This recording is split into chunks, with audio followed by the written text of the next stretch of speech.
সিংহের মতো গর্জন দিয়ে আমাকে আনসার করবেন জোরে। গাছের আগায় শক্তি বেশি হয় না গোড়ায় শক্তি বেশি হয়?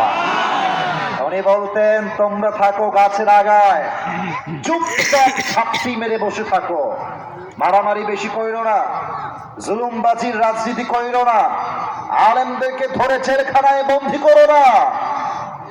যদি এরকম জুলুম করতেই থাকো, একটা সময় আসবে এই দেশের 16 কোটি মানুষ গাছের গোড়ায় ধরে একটা ঝাঁকুনি দিবে, ঝাঁকুনির ঠেলায় তোমরা মামুর বাড়ি দিল্লি গিয়ে পড়বা। দিল্লি গিয়ে তারা পড়েছে।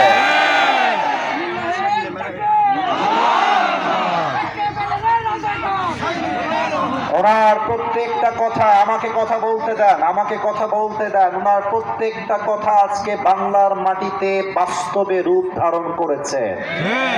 উনি বলতেন যারা জুলুম করছো, আলেমদেরকে ধরে জেলখানায় দিচ্ছ, গুম করছো, নির্বিচারে হত্যা চালাচ্ছ, সময় আসবে এমন ইন্দুরে কত বলার জন্য তোমরা কোথাও।